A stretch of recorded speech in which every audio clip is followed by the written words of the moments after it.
ठीक है। अब देखिए कोटा के अंदर विद्रोह का मुख्य कारण क्या था। कोटा के अंदर समझना, एक एक चीज, एक एक प्रश्न निकलेगा, पूरी जैसे कि मूवी चल रही है, आप लोगों को ऐसे ही पढ़ना है। अब यहाँ पे देखो, यहाँ पे एक चीज ध्यान रखना, यहाँ पे पीए यानी कि पॉलिटिकल एजेंट कौन था, ये था मेजर बर्टन। ये कौन था, मेजर बर्टन, ठीक है। और यहाँ के शासक कौन थे, शासक थे राम सिंह जी। शासक कौन थे, राम सिंह जी। अच्छा एक काम करेंगे, एक ध्यान रखना, मैं आप लोगों को दो इमेज बना के डालूंगा, दो फैक्ट की इमेज बना के डालूंगा टेलीग्राम पे। वहां पे अपन क्या करेंगे, ये जो जहां पे जैसे कि पॉलिटिकल एजेंट जहां जहां कौन कौन है, उसकी एक तो इमेज डालूंगा मैं, जितने भी है सारे के सारे, एक तो वो इमेज डालूंगा मैं कल आप लोगों के, आज ये क्लास देख रहे हो, कल तक आप लोगों के टेलीग्राम पे अपन डाल देंगे, ठीक है। और एक डालेंगे शासक कौन कौन से वो, और एक जो सैनिक टुकड़ियां हैं उनसे रिलेटेड, तो दो तीन मैं इमेज डालूंगा टेलीग्राम चैनल पे, वहां पे जुड़ जाना आप, वहां से ये प्राप्त कर लेना, ठीक है। गौरव ज्ञान धारा जो इस चैनल का नाम है, यूट्यूब चैनल का, वही टेलीग्राम का भी नाम है, सर्च करके भी जुड़ सकते हो, या हर क्लास के डिस्क्रिप्शन के अंदर आप लोगों को उसका टेलीग्राम का लिंक भी, हर क्लास कोई भी क्लास जेजेडी की उठा के देख लो, डिस्क्रिप्शन के अंदर टेलीग्राम का लिंक है, तो डायरेक्ट लिंक से भी जुड़ सकते हो, ऐसे भी जुड़ सकते हो, या वेबसाइट पे जाके जुड़ सकते हो ggdhub.com, वहां पे जाके कनेक्टिविटी वेबसाइट देख लो, है ना। तो वहां पे जो है वेबसाइट के अंदर देख लो कि टेलीग्राम से जुड़ने का कॉन्टेक्ट अस उसमें लिखा था, वहां से आप जुड़ सकते हो, बहुत सारे रास्ते जुड़ने हैं, तो वो जरूर ले लेना और याद कर लेना।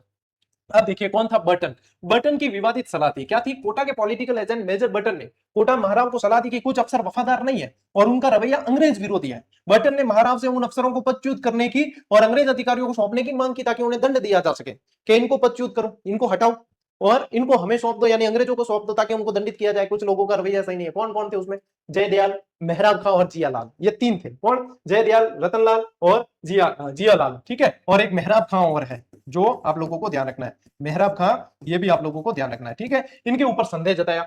अब मेजर बर्टन जिन मुख्य अफसरों को सौंपने की मांग कर रहे थे उसमें जयदयाल, रतनलाल और जियालाल थे, ये पूछ सकते हैं आप लोगों को। अब रतनलाल पे स्पेशल ध्यान रखना क्योंकि बहुत कम लोगों का ध्यान यहाँ पे जाता है, तो क्या ध्यान रखोगे इसके अंदर, इसके अंदर जयदयाल, रतनलाल और जियालाल ये तीन प्रमुख थे। मेजर बर्टन द्वारा महाराव को दी गई ये गुप्त सलाह किसी प्रकार फौज और फौज के अधिकारियों के बीच लीक हो गई। अब बताओ, जब कोई ऐसी बात है वो लीक हो जाए, उनके बीच ही पहुंच जाए ये बात कि ऐसे चल रहा है, निश्चित रूप से क्रांति भड़कनी है, निश्चित रूप से क्रांति भड़कनी है। सैनिकों में आक्रोश हो गया। यह बात सुनते ही फौज के सभी सिपाही जो है गुस्से से पागल हो गए। फौज के सभी सिपाही गुस्से से पागल हो उठे और उन्होंने मेजर बर्टन से बदला लेने का दृढ़ निश्चय कर लिया। क्या भाई साहब, इस बर्टन को, बर्टन दंडित करना चाहता, दंडित करने का मतलब क्या, फांसी पे चलाता, बर्टन दंडित करना चाहता है, इसका मतलब अब बर्टन को नानी याद दिलानी पड़ेगी। बर्टन भी वहां था, बर्टन के दो पुत्र भी थे, फ्रैंक और ऑर्थर, है ना। बाद में बर्टन को भी मारा, उसको मार के उसका सिर जो है पूरे कोटा के अंदर घुमाया। फ्रैंक और ऑर्थर को भी मारा, उसके बेटों को भी मारा क्रांतिकारियों ने। और इनका एक डॉक्टर था सैडलर कॉटम, उसको भी मारा, उसको भी मारा, मौत के घाट उतारा। ये सारे के साथ एक बार पूछा था, फ्रैंक और ऑर्थर, ये ध्यान रखना, इसके पुत्र थे, इनको भी मारा, ठीक है। स्क्रीनशॉट लेने ले लो एक बार, बस बड़ा आगे चले। चलिए अब देखिए विद्रोह की तिथि, ये ध्यान रखना, विद्रोह की तिथि इसलिए ध्यान रखनी है क्योंकि क्रम पूछा जाता है, क्योंकि क्रम पूछा जाता है। यहाँ पे 15 अक्टूबर 1857 को कोटा के सैनिकों ने क्रांति का बिगुल बजा दिया, रेजिडेंसी पर हमला करते हैं। कोटा के सैनिक और क्रांतिकारी मिलकर ब्रिटिश रेजिडेंसी को चारों तरफ से घेर लेते हैं और उसमें आग लगा देते हैं। बर्टन की कर देते हैं हत्या। क्रांतिकारियों मेजर बर्टन की और उनके दोनों पुत्रों की बेरहमी से हत्या कर दी। दोनों पुत्र कौन, फ्रैंक और ऑर्थर, फ्रैंक और ऑर्थर, इनकी हत्या कर दी। डॉक्टर सैडलर कॉटम को भी मार दिया, डॉक्टर सैडलर कॉटम, इसको भी मारा, सबको मारे, ठीक है। देख लो यहाँ पे चित्रों में भी देखो आप, साथ साथ देखो, यह ब्रिटिश रेजिडेंसी लिखा, इसको जो है आग लगा दी यहाँ पे, ठीक है। और ये बटन को पकड़ लिया वैसा, बटन को मार दिया और इसके दोनों पुत्रों को भी मौत के घाट उतार दिया, ठीक है। ये यहाँ पे हुआ था घटनाक्रम। स्क्रीनशॉट लेना ले लो, आगे बढ़ते हैं। फिर देखिए महल पर कब्जा। अब ब्रिटिश रेजिडेंसी तो गई, अब राजा जी की बारी।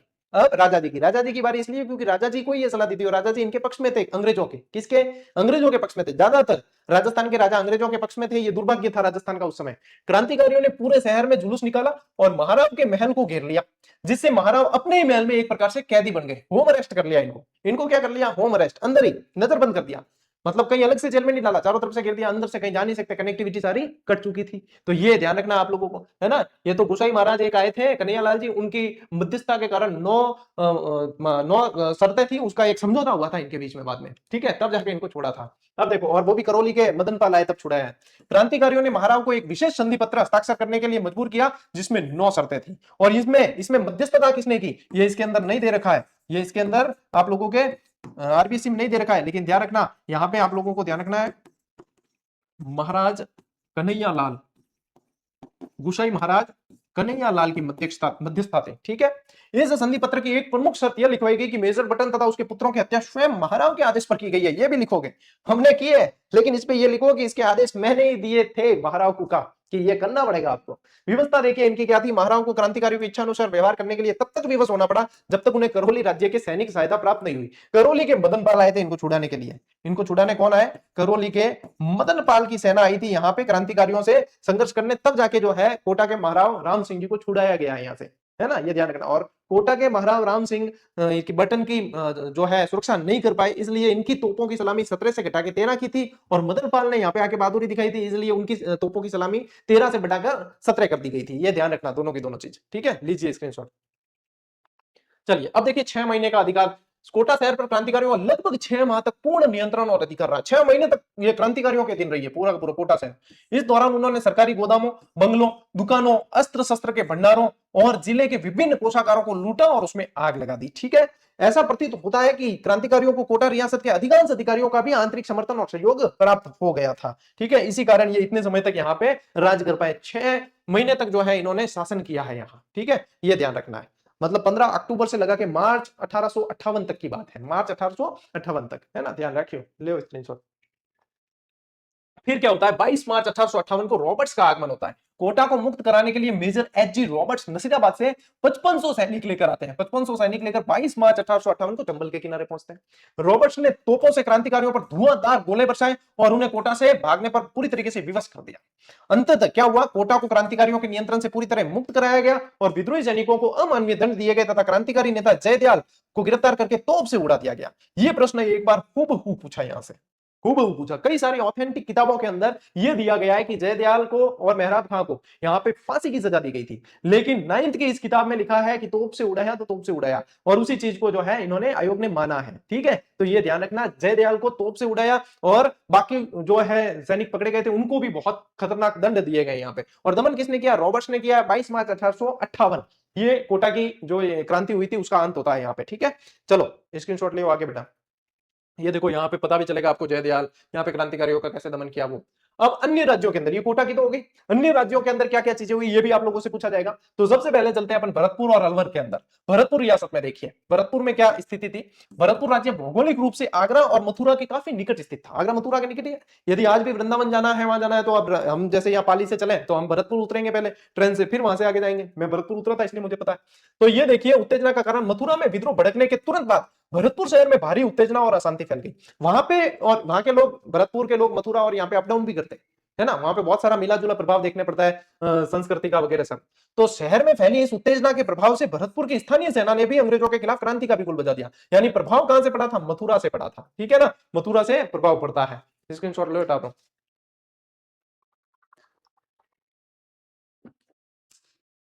ठीक है, अब यहाँ पे महाराजा की सलाह क्या थी, देखो भरतपुर के महाराजा ने वहां के British political agent Major Morrison को तुरंत भरतपुर छोड़कर चले जाने की सलाह दी कि यहाँ पे रहना आपके लिए सेफ नहीं है। तो यहाँ पे ये क्या कर रहे हैं, ये इन मॉरिसन को सलाह दे रहे हैं। ये मेजर मॉरिसन है भरतपुर का पॉलिटिकल एजेंट, ध्यान रखना। महाराजा को यह गहरा डर था कि मेजर मॉरिसन की उपस्थिति के कारण नीमच के उग्र क्रांतिकारी भरतपुर पर सीधा हमला कर सकते हैं, कि नीमच वाले जो आए हैं वो खतरनाक है भाई, वो भरतपुर पे हमला कर सकते हैं। मॉरिसन कहा कि तू जा भाई, तू जा, तू ही है जीरो जंजाल, तू निकल तू।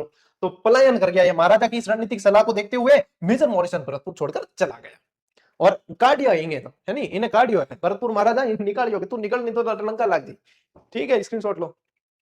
अब देखिए भरतपुर में जन विद्रोह और विषम परिस्थितियां कैसे उत्पन्न हुई। क्रांति की पूरी अवधि के दौरान भरतपुर रियासत की आंतरिक स्थिति अत्यंत नाजुक और विषम बनी रही। क्रांतिकारी सैनिकों ने अनेक टुकड़ियां निरंतर भरतपुर राज्य की सीमा से होकर गुजरती रही। क्यों, क्योंकि रास्ता था दिल्ली जाने का, दिल्ली जाने का रास्ता था, तो यहां से काफी सारी सैनिक टुकड़ियां निकली है। भरतपुर की गुर्जर और मेवाती जनता ने इस विप्लव में बढ़ चढ़कर हिस्सा लिया और खुलकर क्रांति के मैदान में उतर आई थी। ये ध्यान रखना, जनता का समर्थन कहां पे ज्यादा देखने को मिला है, तो यहां कौन थे ज्यादा, गुर्जर और मेवाती। ठीक है, इन्होंने क्रांतिकारियों को पूर्ण सहयोग किया है। और जनता का मनोबल कैसे बढ़ा हुआ था, देखिए जब पड़ोसी आगरा जिले में अंग्रेजों की शक्ति सिमटकर वहां के लाल किले की चारदीवारी तक सीमित रह गई, तो भरतपुर की जनता को यह दृढ़ विश्वास हो गया कि अब भारत से ब्रिटिश सत्ता हमेशा के लिए समाप्त होने जा रही है। क्योंकि चारों तरफ अत्याचार कर रहे थे और अब लाल किले में सिमट के रह गए हैं, तो इनको पक्का विश्वास था कि भैया अब जो है अंग्रेजों के बोरिया बिस्तर बांधने का समय आ चुका है। ठीक है, ले स्क्रीनशॉट।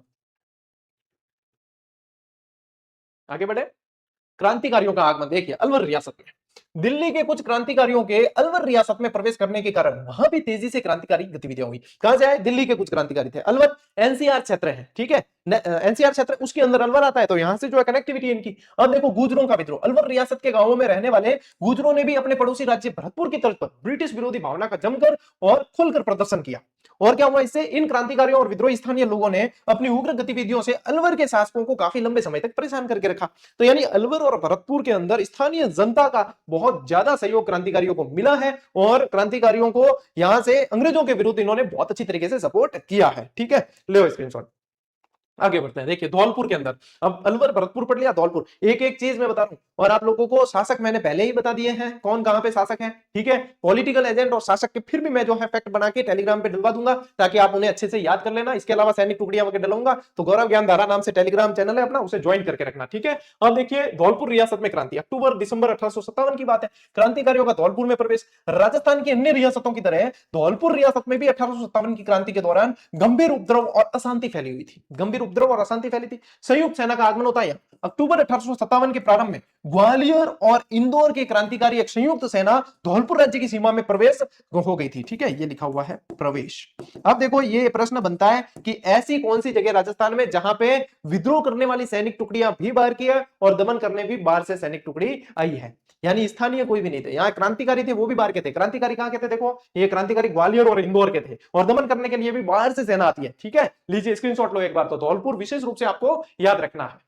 देखिए क्रांतिकारियों से जुड़ा धौलपुर रियासत के सैनिकों और अनेक उच्च अधिकारियों के मन में क्रांतिकारियों के प्रति गहरी सहानुभूति थी। इस सहानुभूति के कारण रियासती सेना और अधिकारी अपने राजा का साथ छोड़कर विद्रोहियों के साथ जा मिले, और धौलपुर की राजसत्ता पूरी तरीके से खतरे में पड़ चुकी थी। ठीक है, एक कहानी चल रही है, जैसे आपको ऐसे ही पढ़ना है कहानी के रूप में। अब मैं वो मतलब मैं 9th क्लास रिपीटिया बना बता दो, इससे क्या होता है? रोचकता होती है, इससे दिमाग में चीजें सीधी बैठती। मैं यहाँ पढ़ा रहा हूँ आपको, आप चित्र भी साथ साथ देख रहे हो कि राजा जी टेंशन में आ गया, अब तो भाई सत्ता पूरी तरीके से खतरे में पड़ गई। अब जैसे पिछला चित्र आप लोगों ने देखा, तो यहाँ देखा कि क्रांतिकारी जो है आए हैं बाहर से, अब ग्वालियर और मथुरा के क्रांतिकारी आ गए। लास्ट में आप देख के आए कि क्रांतिकारियों का आगमन दिल्ली से आए हैं। अब यहाँ पे जो है गुजरों ने विरोध किया है, यहाँ पे शासकों को परेशानी हो रही है, तो महाराज टेंशन में बैठा है। तो इससे क्या होती है? चीजें स्थायी हो जाती है सीधी दिमाग में, है ना, ये मेन फर्क पड़ता है।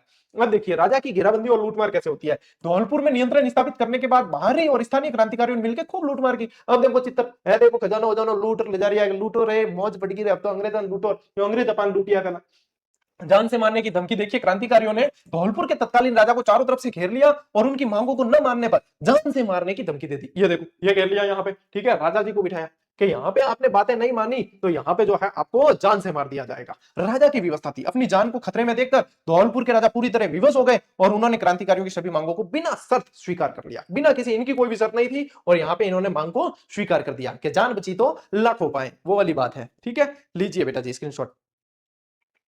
अब देखिए धौलपुर में इस पूरे विद्रोह और सैन्य कार्रवाई का नेतृत्व राव रामचंद्र, नाम याद रखना, राव रामचंद्र और हीरालाल ने किया है।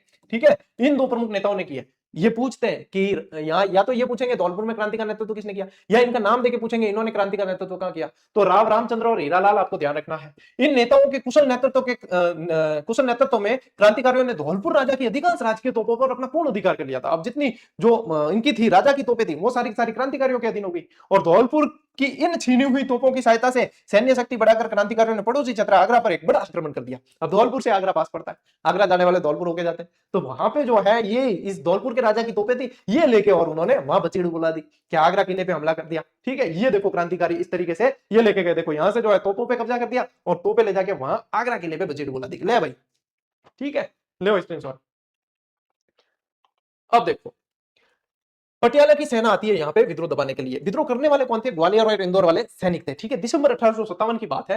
धौलपुर में क्रांतिकारियों का यह आतंक, अराजकता की स्थिति अक्टूबर से लेकर दिसंबर तक लगातार बनी रही। अंततः दिसंबर 1857 में पटियाला के शासक द्वारा एक बड़ी सिख सेना धौलपुर के राजा की सहायता के लिए भेजी गई, और पटियाला से आई इस बाहरी सेना ने धौलपुर के क्रांतिकारियों को खदेड़कर वहां पुनः शांति व्यवस्था पूरी तरीके से स्थापित की। देखो सिख सेना आई है, पटियाला की सेना आई है, और पटियाला की सेना ने आके जो है यहाँ पे फिर क्रांतिकारियों को पराजित किया है। तो यानी कि आप एक चीज ध्यान रखें, धौलपुर वे जगह जहां पे क्रांति करने वाले भी बाहर के थे और क्रांति को दबाने वाले भी बाहर की सेना थी। यहाँ के स्थानीय कोई भी रोल नहीं था। तो यही चीज जो है आपको अलग से धौलपुर के लिए ध्यान में रखनी है। ठीक है, लीजिए स्क्रीनशॉट।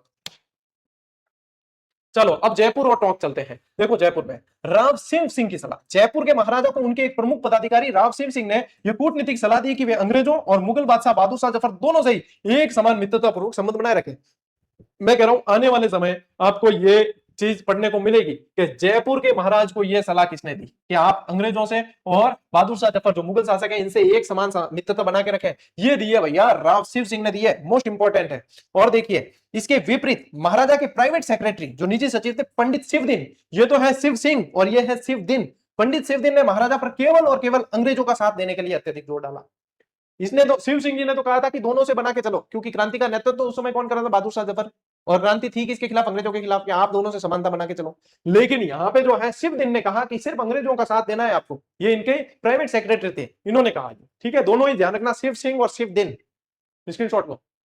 अब देखिए क्रांति की योजना, जयपुर में नवाब विलायत खां, मियां उस्मान खां और सादुल्ला खां मुगल सम्राट बहादुर शाह से मिलकर ब्रिटिश सत्ता के विरुद्ध क्रांति का एक गुप्त षड्यंत्र रच रहे थे। कौन कौन थे, नवाब विलायत खां थे, मियां उस्मान खां थे, सादुल्ला खां थे। ठीक है, ये कॉन्टेक्ट में थे मुगल सम्राट बहादुर शाह के। ठीक है, भेद खुल जाता है इनका, इन तीनों नेताओं द्वारा दिल्ली के मुगल सम्राट के साथ किए जा रहे गुप्त पत्र व्यवहार की भनक जयपुर के महाराजा को लग गई। ये चिट्ठियां भेज रहे थे, चिट्ठियों से जो है संपर्क साधे हुए थे। ये खबर लग जाती है कि इनको चिट्ठियां, देखो चिट्ठियां हाथ आ गई किसके, जयपुर के महाराज के। अरे भाई साहब वहां मामला है के वो मामला चल रही है, हमारे पीठ पीछे ये बातें हो रही है। तो महाराजा की कार्रवाई होती है। राजद्रोह और षड्यंत्र की बात मालूम होते ही महाराजा तुरंत दमनकारी कदम उठाए। महाराजा ने तुरंत दमनकारी कदम उठाए। सादुल्ला खां को जयपुर राज्य की सीमा से निष्कासित कर दिया, नवाब विलायत खां को बंदी बनाकर कारागार जेल के अंदर डाल दिया और मियां उस्मान खां को भी बंदी बनाकर जेल के अंदर डाल दिया है। ठीक है, निष्कासित किसको किया है, सादुल्ला खां को। इंपॉर्टेंट जहां है वहां पे मैं स्पेशल कह रहा हूं, जो अलग है उस चीज का ध्यान रखना। अब आपने नाम याद कर लिए कि विलायत खां, उस्मान खां और सादुल्ला खां थे। इसमें से देखो सिर्फ ये याद कर लेना कि सादुल्ला खां को निष्कासित किया है, बाकी फिर विलायत खां और उस्मान खां को जेल में डाला है। ठीक है, चलिए स्क्रीनशॉट लीजिए।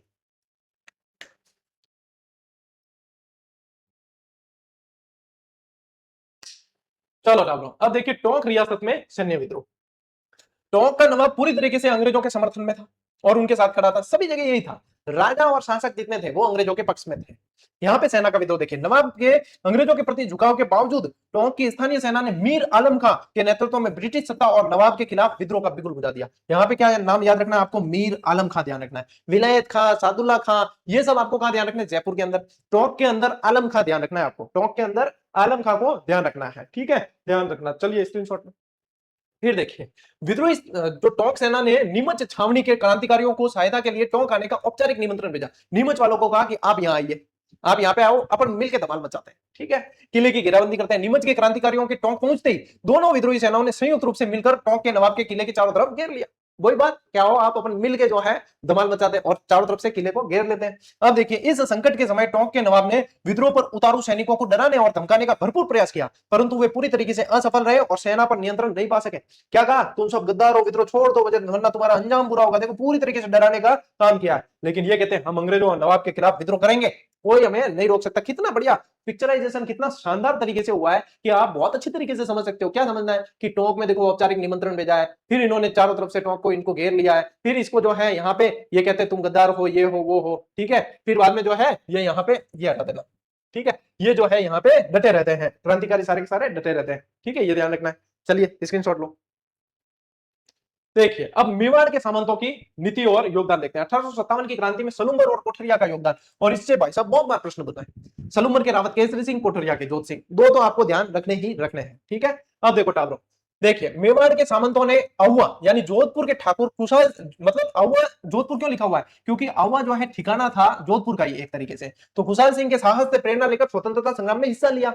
और प्रमुख सामंत इसमें कौन थे, इसमें मेवाड़ के दो प्रमुख सामंत थे, सलूमत के रावत केसरी सिंह और कोठरिया के रावत जोध सिंह। दोनों से प्रश्न बन चुका है, दोनों से शानदार प्रश्न बना है। ठीक है, अब देखिए गुप्त और परोक्ष सहयोग कैसे हुआ। मारवाड़ के सामंतों की भांति मेवाड़ के इन सामंतों ने अंग्रेजों के डर से खुलकर प्रत्यक्ष क्रांति में भाग नहीं लिया, लेकिन अप्रत्यक्ष रूप से ये क्रांतिकारियों के साथ थे। इन्होंने नीति बदलते हुए अंग्रेजों का विरोध करने वाले क्रांतिकारी नेताओं, ब्रिटिश सत्ता के विरोधी जागीरदारों और क्रांतिकारियों के परिवारों को अपने यहाँ सुरक्षित रखा और शरण दी और आश्रय दिया। यह भी एक बहुत बड़ी हेल्प थी। उस समय मान लीजिए कि कहीं क्रांति हुई है और क्रांतिकारी कहीं युद्ध में वीर गति को भी प्राप्त हुए हैं, तो बाद में उनके परिवार और उनको जो है शरण जरूरी है देनी। तो वहां पे इन्होंने जो ये सलूमर और कोठरिया के जागीरदार थे, इन्होंने ये भूमिका बहुत अच्छी तरीके से निभाई। मान लीजिए रसद सामग्री वगैरह उपलब्ध करानी क्रांतिकारियों को, तो इस तरीके से अप्रत्यक्ष रूप से पूरी तरीके से इन्होंने हेल्प किया, इसीलिए यहां से प्रश्न बन रहा है। ठीक है, तो क्या ध्यान रखोगे, रावत केसरी सिंह सलूमर के और रावत जोध सिंह कोठरिया के। ठीक है, चलिए स्क्रीनशॉट लो,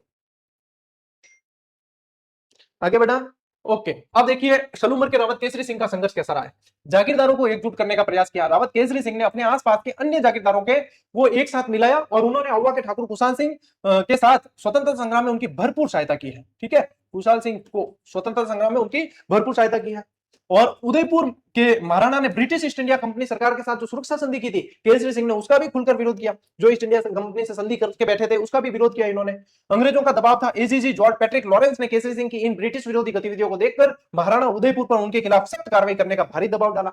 और महाराणा की व्यवस्था थी, ब्रिटिश दबाव के बावजूद उदयपुर के महाराणा ने अपनी शक्तिशाली रावत केसरी सिंह के विरुद्ध कोई भी कार्रवाई करने का साहस नहीं जुटा सके। ये भी उनकी व्यवस्था थी, क्योंकि केसरी सिंह खुद भी बहुत शक्तिशाली सामंत थे। ठीक है, डायरेक्ट उनके खिलाफ कोई भी कार्रवाई उस समय नहीं की जा सकती थी। और सलूमर के केसरी सिंह ने तो बहुत बार आवाज उठाई अंग्रेजों के विरुद्ध। मेवाड़ के महाराणा को भी ललकारा था। कोठरिया के जोत सिंह जी का देखिए, ठाकुर खुशाल सिंह की सहायता। जब अंग्रेजों ने अहुआ गांव को पूरी तरीके से तहस नहस किया और अहुआ के ठाकुर खुशाल सिंह असहाय अवस्था में इधर उधर भटक रहे थे, तब कोठरिया के रावत जोत सिंह ने उन्हें अपने आश्रय दिया। और ये प्रश्न बन चुका है, इसको करोगे आप मोस्ट इंपॉर्टेंट, ये प्रश्न परीक्षा में बना है। नाना साहब को शरण दी उन्होंने। रावत जोत सिंह ने कोठरिया के प्रसिद्ध क्रांतिकारी पेशवा नाना साहब को उनके पूरे परिवार को शरण दिया। ये भी प्रश्न बना है भाई साहब, हर एक लाइन से प्रश्न बन चुका है और फिर से बनेंगे। इन्होंने ब्रिटिश नाराजगी की परवाह किए बिना इन सभी क्रांतिकारियों को अपने यहाँ सब प्रकार की सुख सुविधाएं दी है। ठीक है, और रसद भी उपलब्ध कराया। भावी परिणामों और अंग्रेजों के दंड की चिंता न करते हुए सलूमर और कोठरिया के रावतों ने देश के स्वतंत्रता संग्राम में अपूर्व त्याग, बलिदान और साहस दिया। तो इस तरीके से रावत जोत सिंह जो है ना, इन्होंने दो व्यक्ति तो ध्यान रखने, एक तो अहुआ के कुशाल सिंह जी, एक नाना साहब को भी शरण दी है। और ये प्रश्न दोनों से संबंधित बन चुका है। ठीक है, तो मोस्ट इंपॉर्टेंट है, नाम से भी बनता है और काम से भी बनता है। लीजिए स्क्रीनशॉट। चले आगे, देखिए अब 1857 की क्रांति का दमन और शासन परिवर्तन और राजस्थान पर प्रभाव क्या पड़ा है। भारत में विद्रोह का दमन और शासन हस्तांतरण यानी 1858 हो गया है। विद्रोह का अंत कब होता है? अगस्त 1858 ईस्वी तक अंग्रेजों द्वारा समस्त भारत में फैले विद्रोह को पूरी तरीके से कुचल दिया था। ये कुचल ही नहीं पाते यदि क्रांतिकारियों को सबका सहयोग मिल जाता और अंग्रेजों को राजाओं का सहयोग नहीं मिला होता, तो अपने 1947 की जगह 1857 में ही आजाद हो चुके होते। लेकिन परिस्थितियां ऐसी थी कि अपन उस समय चूक गए आजादी लेने से। कंपनी शासन की समाप्ति होती है यहाँ पे। नवंबर 1858 में एक ऐतिहासिक नीतिगत बदलाव के तहत ईस्ट इंडिया कंपनी ने भारत का शासन ब्रिटिश ताज को यानी ब्रिटिश क्राउन को सौंप दिया था। ये सबसे बड़ा बदलाव था यहाँ पे। ठीक है, ये ध्यान रखना है। देखो यहाँ पे जो है ब्रिटिश ताज को कंपनी ने जो है अब ब्रिटिश क्राउन को शासन सौंप दिया था। अब देखिए महारानी विक्टोरिया की घोषणा और राजाओं का रुख। देखो इस समय वो कौन था, अपने क्या कहते हैं, गवर्नर जनरल कौन था? Lord Canning. तो क्या हुआ था 1858 के अंदर, इन्होंने लॉर्ड कैनिंग ने बहुत सारे क्रांतिकारियों को वापस फ्री कर दिया था यानी छोड़ दिया था। इसलिए लॉर्ड कैनिंग को दयालु गवर्नर जनरल के रूप में भी जाना जाता है, इसका उपनाम है, निकनेम है। ठीक है, ध्यान रखेंगे। अब देखो अधिकारों की सुरक्षा का आश्वासन दिया। ब्रिटेन की महारानी विक्टोरिया की ओर से भारत के सभी राजा महाराजाओं के यानी नरेशों के पारंपरिक अधिकारों और विशेषाधिकारों को पूरी तरीके से सुरक्षित रखने का लिखित आश्वासन दिया गया है, इन राइटिंग दिया गया है। ठीक है, उदयपुर महाराणा द्वारा स्वागत किया है। मेवाड़ के महाराणा ने ब्रिटिश ताज के इस नए आश्वासन का खुलकर स्वागत किया है और अंग्रेजों के प्रति अपनी निष्ठा दिखाने और उनके सम्मान में महाराणा द्वारा एक बहुत बड़ी और भव्य दावत यानी शाही भोज का आयोजन किया। देखो इतनी जबरदस्त दावत चल रही है, शाही भोज, अंग्रेजों को भी बुलाया यहाँ पे। और कहा है हमारे यानी कि राजाओं के क्या है कि आपके जितने भी अधिकार वगैरह वो सुरक्षित रहेंगे, तो इसमें खुश हो गए यहाँ पे राजा जी। और राजा जी ने एक शाही भोज पे बुलाया कि आओ भाई साहब खानो खावा। चलो आगे बढ़ते हैं। राजस्थान के पारंपरिक ढांचे में भी बदलाव किया। यद्यपि राजस्थान में 1857 का प्रथम स्वतंत्रता संग्राम अपने मुख्य जन्य उद्देश्यों में असफल रहा, परंतु इस विप्लव के बाद राजस्थान के सदियों पुराने पारंपरिक सामाजिक राजनीतिक ढांचे में भी बदलाव हुआ है। आधुनिक शिक्षा का प्रसार हुआ। ब्रिटिश नीतियों के तहत राज्य में आधुनिक पाश्चात्य शिक्षा का तेजी से विस्तार किया जाने लगा। अंग्रेजी शिक्षा के प्रसार के परिणाम स्वरूप राजस्थान में एक नए शिक्षित मध्यम वर्ग का जन्म हुआ, है ना। जो कहते हैं अंग्रेजों ने, ये अंग्रेज चाहते थे कि ज्यादा से ज्यादा क्लर्क बनाओ, लिपिक बनाओ, जो हम कहें वो काम करें, वो वाले। तो ये यहाँ पे मध्यम वर्ग इसीलिए यहाँ पे उत्पन्न हुआ है। ठीक है, ये ध्यान रखेंगे। अब ये लैंग्वेज से सवाल बनने वाले, जो लैंग्वेज से बनते हैं ना वो। अब देखिए प्रशासनिक सेवाओं और समाज में परिवर्तन क्या आया। अब प्रशासनिक सेवाओं और सरकारी नौकरियों में केवल जागीरदारों तक ही सीमित न रहकर आम जनता की नियुक्तियां भी की जाने लगी। वैश्य समुदाय का बढ़ता प्रभाव। व्यापार और प्रशासनिक कार्यों को सुचारू रूप से चलाने के लिए वैश्य समुदाय का सक्रिय सहयोग लिया जाने लगा। नए मध्यम वर्ग और वैश्य समुदाय को प्रशासन में महत्वपूर्ण पद दिए जाने लगे तथा उन्हें ब्रिटिश सत्ता की ओर से विशेष संरक्षण मिलने लगा। ये बहुत सारे जो है चेंजेस उस समय देखने को मिले थे 1857 की क्रांति के बाद, कि भविष्य में और ऐसी चीज होती है तो उसके लिए पहले से क्या रुख अपनाया जा सके। ये सारी चीजें लैंग्वेज के रूप में पूछी जा सकती है, फैक्चुअल प्रश्न इनमें से नहीं बनते। देखिए राजपूतों के महत्व में कमी और राजाओं की पूर्ण निर्भरता। नई शिक्षित वर्ग, आम जनता और वैश्य समुदायों को प्रशासनिक महत्व मिलने के कारण शासन व्यवस्था में राजपूतों का पारंपरिक दबदबा और महत्व धीरे धीरे कम होता चला गया। इस नए सामाजिक राजनीतिक बदलाव में राजस्थान के राजा और उनके जागीरदार अपनी सुरक्षा और अस्तित्व को बचाए रखने के लिए अब पूरी तरीके से अंग्रेजों की कृपा के ऊपर निर्भर हो गए थे। अंग्रेजों की कृपा पात्र बन के रह गए थे वो। क्या अब? क्योंकि अब शिक्षा वगैरह ये बढ़ने लगी, एक नए नए समुदाय जो है उत्पन्न हो गए, तो फिर राजाओं को लगने लगा अब अपनी जो है सत्ता खतरे में है, तो वो पूरी तरीके से अंग्रेजों के कृपा पात्र बन गए थे यहाँ पे। ठीक है, चलो इसकी नोट लो। अब असफलता के कारण क्या थे? ये तो हुए कि ये कुछ बदलाव हुए, वो अपन ने पढ़ा। अब असफलता के कारण क्या क्या थे? ठीक है, राजस्थान के राजाओं ने अंग्रेजों के प्रति अपनी झुकने की प्रवृत्ति, यानी कि राजाओं का रुख पूरी तरीके से अंग्रेजों के प्रति था। यदि क्रांतिकारियों को सहयोग मिल जाता तो सोचिए आपकी कितना जबरदस्त रिजल्ट आता। अब देखिए, जयपुर, अलवर, भरतपुर, धौलपुर, करौली, सिरोही, टोंक, बीकानेर, डूंगरपुर, बांसवाड़ा और प्रतापगढ़ के शासकों ने विप्लव की आंधी को रोकने के लिए ब्रिटिश सत्ता को सहयोग दिया। ये तकरीबन पूरा राजस्थान आ गया, देख लो। ये कुछ सामंती थे, रावत केसरी सिंह जी, जोत सिंह जी जैसे, जो क्रांतिकारियों का साथ दे रहे थे, या आउवा के ठाकुर कुशाल सिंह जी जैसे। बाकी तो सारे के सारे अंग्रेजों के साथ मिले हुए थे, अपने ही सैनिकों को मारने के लिए अंग्रेजों को साधन उपलब्ध करा रहे थे। मुगल सम्राट बहादुर शाह तथा स्थानीय विद्रोहियों ने राजस्थानी राजाओं को स्वतंत्र संग्राम का नेतृत्व प्रदान करने तो आमंत्रित किया, पर इसके बाद भी अंग्रेजों का साथ दिया है इन्होंने। ठीक है, राजाओं ने अंग्रेजों का साथ दिया। फिर क्या है, राजस्थान के विद्रोहियों में आपसी एकता और संपर्क का भी अभाव था। आपसी विद्रोहियों, क्रांतिकारियों में भी आपसी एकता नहीं थी, संपर्क भी नहीं था इतना। कोटा, नसीराबाद, भरतपुर, धौलपुर, टोंक आदि में अलग अलग समय पर क्रांति होने के कारण अंग्रेजों को विद्रोहियों से निपटने का अवसर मिल गया। यदि एक ही साथ सभी जगह क्रांति होती, पूरे भारत की बात करो चाहे, जो नियोजित तिथि थी 31 मई, अगर उसी दिन क्रांति होती एक साथ, तो अंग्रेज नहीं दबा पाते, क्योंकि कहां जाते। अब क्या हुआ, अलग अलग जगह हुई, तो इधर की क्रांति दबा दी, फिर उधर चले गए, फिर उधर, तो इनको मौका मिल गया, इनको मौका मिल गया था। ये सबसे बड़ी कमी रही थी। और मारवाड़, मेवाड़ और जयपुर आदि के नरेशों ने तात्या टोपे को किसी प्रकार का सहयोग नहीं दिया, यानी बड़ी जो रियासतें रही, उन्होंने तात्या टोपे जब यहाँ पे आए तो इनको सहयोग नहीं मिला यहाँ पे। ठीक है, तो ये भी एक कारण रहा है, इसके शॉर्ट लो। देखिए, चौथा कारण क्या है, राजस्थान की 18 रियासतों में संगठन और एकता का अभाव था। नेतृत्व के लिए जब मेवाड़ के महाराणा ने संपर्क किया, तो नेतृत्व प्रदान करने की बजाय उन्होंने शासकों के पत्र व्यवहार संबंधी कागजात ही ब्रिटिश अधिकारियों को सौंप दिए। क्या आपस में ही तालमेल नहीं था? जो संपर्क करना चाहा, कि एक तालमेल बिठाना भी चाहता, वो भी भेदिए बहुत थे, सीधे अंग्रेजों को दे दिए। ठीक है, राजस्थान में अनेक देशी रियासतों में बटा हुआ था, इस कारण उसमें क्रांतिकारियों का कोई केंद्रीय संगठन नहीं था। उनमें नेतृत्व का भी सर्वथा अभाव था। क्रांतिकारियों के बीच आपस में संपर्क भी नहीं था। उनमें त्याग और बलिदान की भावना तो थी, किंतु उनमें न तो अंग्रेजों जैसा रण कौशल था और न ही अंग्रेज सैनिकों के समान प्रशिक्षण उनको मिला था। इसके अतिरिक्त क्रांतिकारियों को धन, रसद और हथियारों की भी कमी थी। यानी एक तो होती है ट्रेन फौज होती है, एक तो ट्रेन सेना है, तो वो एक प्रोफेशनल तरीके से लड़ती है, और एक अपन क्रांतिकारी है कि भाई अपने को क्या है कि लड़ना है, क्यों? क्योंकि अपने को आजादी चाहिए, बस इसलिए अपन लड़ रहे हैं। अब इनमें से कईयों को तो बंदूक चलानी आती नहीं, मान लो बंदूक मिल जाए, बंदूक चलानी नहीं आती, तो फिर कैसे लड़े? तो बंदूक यूं ठोकी, यहाँ ठोक ना, चलो, तो कितना संघर्ष करेंगे, है ना, वो चीज है।